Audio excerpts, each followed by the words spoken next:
दुनिया भर में तमाम राजकुमारियों की दास्तान आपने सुनी होगी, लेकिन शायद ही आपको पता होगा कि हमारे इतिहास में भी एक ऐसी ही सच्ची और गुमनाम राजकुमारी की दर्द भरी दास्तान है जिसे सुनकर सभी के रोंगटे खड़े हो जाते हैं।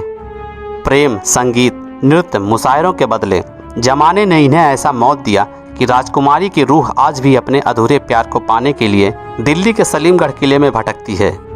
यह सच्ची कहानी है राजकुमारी ज़ैबुन्निसा की। ज़ैबुन्निसा के पिता का नाम मुगल सम्राट औरंगजेब था।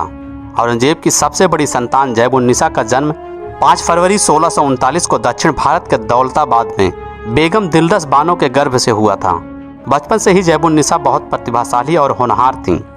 ज़ैबुन्निसा को बचपन से ही कविताएं और मुशायरे का शौक था। वे काफ़ी कम उम्र में अपने महल की विशाल लाइब्रेरी की अधिकतर किताबें पढ़ चुकी थीं और फिर उनके लिए बाहर से किताबें भी मंगवाई जाने लगीं। औरंगजेब को अपनी इस बेटी से बहुत लगाव था। वे उसे 4 लाख सोने की असरफियाँ ऊपरी खर्च के तौर पर दिया करते थे। इन्हीं पैसों से ज़ैबुन्निसा ने ग्रंथों का आम भाषा में अनुवाद भी शुरू करवा दिया।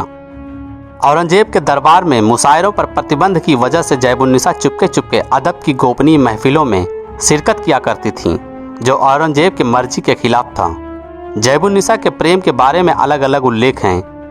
कहा जाता है कि उन्हें हिंदू बुंदेला महाराज छत्रसाल से ऐसे ही किसी महफिल में जाते हुए प्रेम हो गया था। बुंदेला महाराज से औरंगजेब की कट्टर दुश्मनी थी और धार्मिक तौर पर बेहद कट्टर। औरंगजेब को किसी हाल में यह बात मंजूर नहीं थी, इसलिए वे अपनी बेटी से नाराज हो गए। वहीं कई जगहों पर जिक्र मिलता है कि मुशायरों और महफिलों में शिरकत करते करते ज़ैबुन्निसा को शायर अकील खां रजी से प्रेम हो गया। इस प्रेम की कहानी की भनक ज़ैबुन्निसा के पिता मुगल सम्राट औरंगजेब की कानों तक जब पहुंची, अपनी बेटी को एक मामूली शायर से प्रेम करना औरंगजेब को इतना खटका कि ज़ैबुन्निसा को जनवरी 1691 में दिल्ली के सलीमगढ़ किले में नज़रबंद करवा दिया।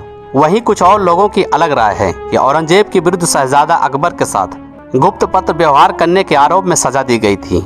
हकीकत जो भी हो, लेकिन इसमें कोई दो राय नहीं कि प्रेम की सजा के तौर पर ही राजकुमारी ज़ैबुन्निसा को उम्र कैद की सजा मिली थी। औरंगजेब ने 2 प्रेमियों को तो अलग कर दिया, पर दिलों को अलग ना कर सका। कैद खाने में ज़ैबुन्निसा प्रेम की आंच में तिल तिल कर जलती रहीं। उनकी जिंदगी के आखिरी 20 साल कैद की तन्हाई में ही गुजरे और कैद में ही उनकी मौत हुई।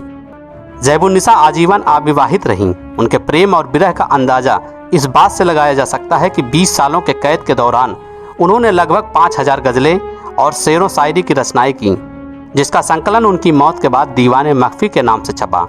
आज भी ब्रिटिश लाइब्रेरी और नेशनल लाइब्रेरी ऑफ पेरिस में राजकुमारी की लिखी पांडुलिपियां सहेजी हुई हैं। ज़ैबुन्निसा की मृत्यु 1702 ईस्वी में हुई। उन्हें काबुली गेट के बाहर 30 हजारा बाग में दफना दिया गया, पर ज़ैबुन्निसा की आत्मा आज भी उसी सलीमगढ़ के किले में अपने प्यार को पुकार रही है। ज़ैबुन्निसा की रूह को उसी किले में अपने अधूरे प्यार को पाने का इंतजार है।